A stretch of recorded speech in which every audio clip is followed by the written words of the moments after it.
Well, it was the Canadians for Affordable Energy, and they put out a report, and it's basically using the numbers from the Independent Electric System Operator in Ontario. We have one too. It's which is called the Alberta Electric System Operator, and just outline some scenarios of what would happen if they had to stop using natural gas, which comes from Alberta, under the proposed so-called clean electricity regulations that were tabled earlier, and that Alberta politicians have had such a problem with.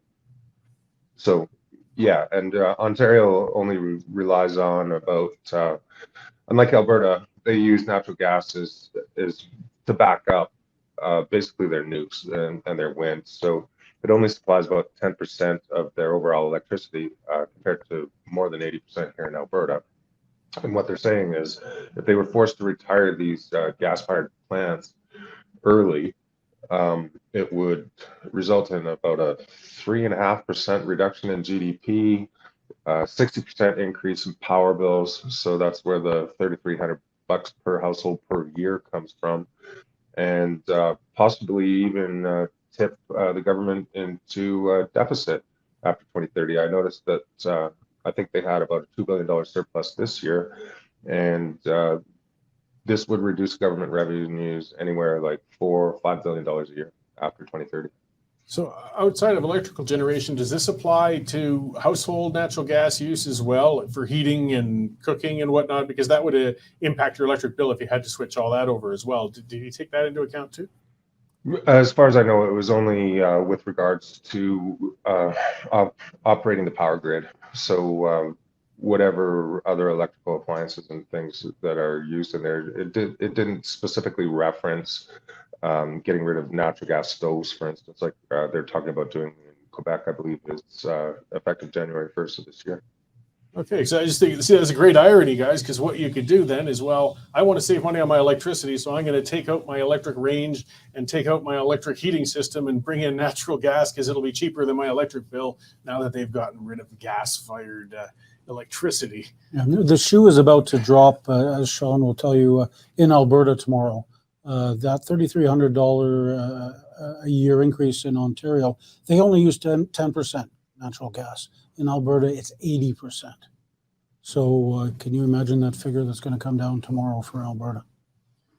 Well, and the consequences. Again, we start getting to the, where do we go with this? This is due to a national policy and provinces responding to it, but then electrical generation is provincial policy. Do you think, Nigel, we might see Ontario finally becoming a bit more of a vocal ally with Alberta on this sort of issue?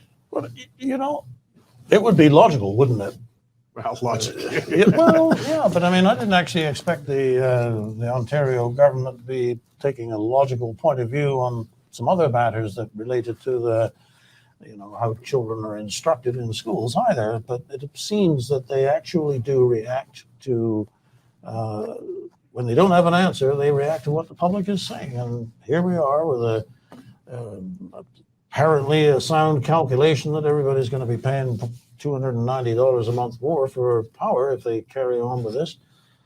That's got to send people back to the drawing board. I mean, it's one thing for Alberta to object to what the federal government is trying to pull, but when you've got Ontario saying, just a minute, maybe we should rethink this, maybe we should put this off for a period of time, then that rather undercuts what we were saying just a few moments ago about the Prime Minister being able to build a solid block against Alberta and Saskatchewan.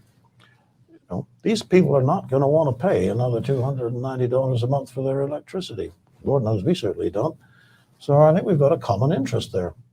Well, and again, I think it's part of the problems among many that the federal Liberals just can't seem to understand and grasp. When they realize there's an affordability issue in Canada, they realize that they're losing in the polls because people can't afford their mortgages, their rent, their utilities, and their food, but they can't bring themselves to relax their iron grip on their ideology that they have to stop these sorts of generation. Like Dave, as you're saying, your bill is already, and the rest of us, in the hundreds of dollars a month. We can't afford it. Like, ideology of the common citizen goes out the window if you're worried about freezing to death or starving, I mean, or at least, losing weight and living colder. Yeah, and Mhm. speaking of the Liberals, Sean just finished a story on Wilkinson announced the route to oil and gas emissions, and didn't quite get up to Alberta's red line, but it looks like it's coming pretty close. I think Sean can.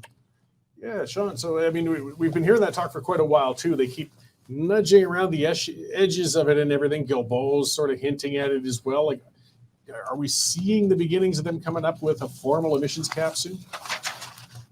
Well, Guilbeault has wanted to put in the emissions cap now for weeks, and he's been delayed. And part of the reason is because Premier Smith has essentially said that if they come through with an emissions cap while they're doing this roundtable talks, that they're off. Like it's over. Though it sounds to me she's pretty determined that if they do introduce these caps, that she'll walk away from these so-called consultations, which include the electricity regulations, by the way, that are supposed to be going on for the better part of a year.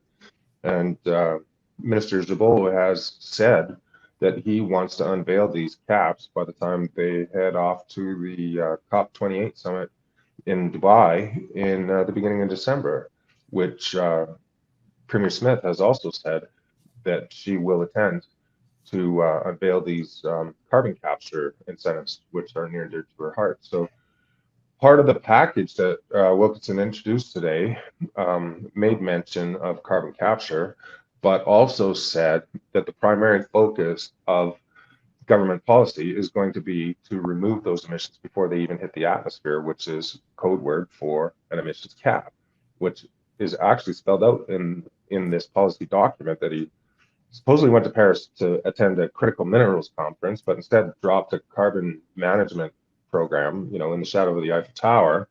But it says right in there, emissions cap on oil and gas, in brackets, pending.